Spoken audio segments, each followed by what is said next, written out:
Last night, I decided to do something different on my MCH, Men's Connect Hub weekly call. It was our 12th.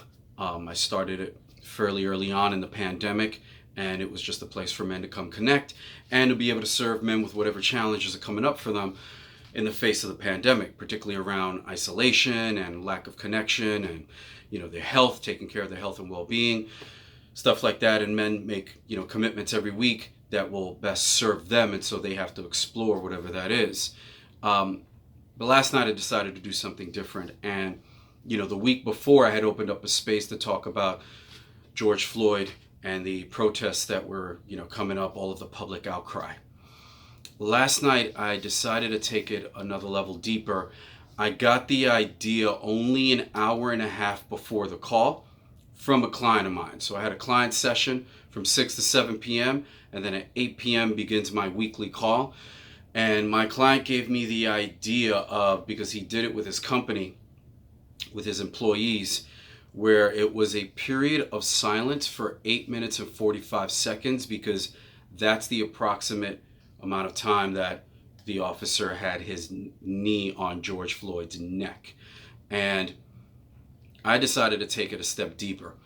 I've led many visualization exercises at training weekends and one-on-one with clients, but for this one it had to be silence. So it means I had to lay down some context beforehand to really get men to engage with the exercise. So what I said to them was something on the order, I can't remember exactly, but it was basically, let yourself experience whatever comes up, and just imagine somebody with their knee on your neck with your hands cuffed behind you, and whatever it is that comes up, however uncomfortable it gets, you let yourself go there. Now the purpose of that, because whenever I lead exercises like this, is I'm guiding people through it, and this time I'm not going to be able to speak. I had to lay down the foundation beforehand. Always the purpose of that is to get people connected to the emotion of it. There's these really great words that I quote a lot from Peter Bregman, that if you can let yourself feel everything, you can do anything. And part of the point here is to have men experience a level of yes, emotionality, but that through that experience, they have some understanding, and it helps to build a bridge and build some empathy toward what this person went with and what everybody is feeling these days. So it was different. It was new. I decided it an hour and a half before, but I knew that it was the right thing. I just had to go with my gut on it. And in laying down the context, I just said, just put yourself in that situation. Imagine what that's got to be like. And whatever it is that's uncomfortable that comes up, let it come up. Let yourself feel it. And then afterward, we'll debrief, and we'll give some space to, deal with it, talk about it. And so sure enough, here's what's interesting. One other point is that right as we were about to start, when I'm just finishing up the setup and laying down the context and the purpose of this thing, you can hear protesters outside just a block away from me. And I asked the men on the call, can you hear that?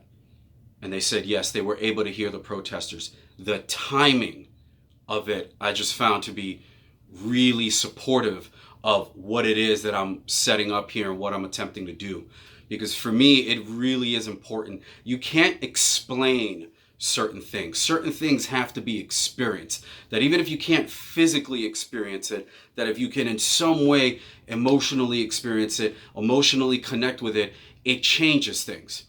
And it took me back to something that I learned when I was in college. And I think it was a high school teacher.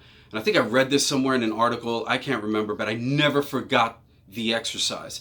It was a history teacher teaching kids. I just knew it wasn't at the college level, so I'm pretty sure it was high school. History teacher teaching kids. And this teacher got to the point of teaching slavery.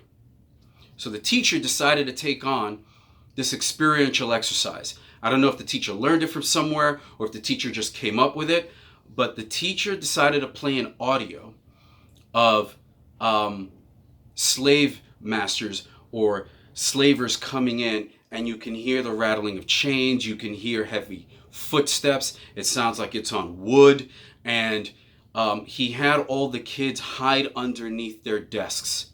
The teacher shut off all the lights, made it dark, had them hiding out, and played this audio. And the rattling of chains was one of the things that was meant to be the most impactful, to really convey the emotion of it. And those kids had an experience that they will never likely forget. That just explaining it to them was not going to be enough.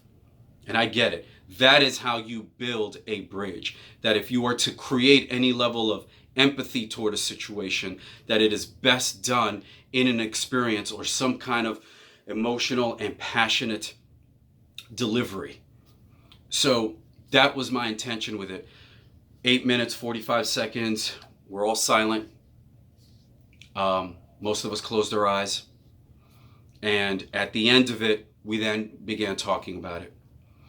And black man on the call, who I've known for a lot of years, he really connected with some stuff where he began to say he could not think of one single black male relatives who had not had encounters with the police that were completely unfair, sometimes even unlawful. He himself had a gun pulled on him in a park in New York by cops years ago on his way to a men's meeting, and it was completely unnecessarily. He was just parking his car, getting out of the car. Stuff like that. And I'm sure that there are so many stories, and I'm sure that there's got to be somebody who's already thought of collecting this almost like an oral history, and those stories need to be told. Because the more of them that there are, we want to intentionally create a visceral experience. Yeah, it's uncomfortable, but so fucking what? Maybe it's gotta be uncomfortable. Because sometimes you just have to experience uncomfortable shit to be able to understand what other people are going through. So, for me, it was a worthwhile exercise. And I think that if more things can be done like that, and thinking back again to that high school history teacher and what he or she did was just, I'm sure it could be looked up. I'm sure other people have done stuff like that. But the biggest lesson was that it takes an experience that creates a depth of humanity for people to understand and have that kind of connection to somebody else's experience, even if they didn't physically directly experience it, but that in some way there's an environment that creates or somehow recreates as best as possible, approximating as close as possible, the emotion of it. And that may not be easy to do. It may not be easy to go there. But I think that as leaders, we got to go there. And that's what it takes. Leaders have to go there first. And you got to be willing to make uncomfortable requests of people that they go there as well. We got to stop being too comfortable. I think that particularly in the United States, we just became too damned comfortable. That we're not willing to take on uncomfortable things anymore. A lot of the times we think of it as physically uncomfortable things. I tend to do a cold shower at least like 4 or 5 days a week just to practice something uncomfortable. But honestly, the most humanizing thing, what is going to build bridges, where there's going to be any possibility of healing coming out of this thing, is going to be more of engaging with uncomfortable emotions. And that you own them, you face them, you confront them. Because what else are you going to do? Just keep pushing them down? Pushing stuff down isn't healthy. I think we all have some intuitive sense of that.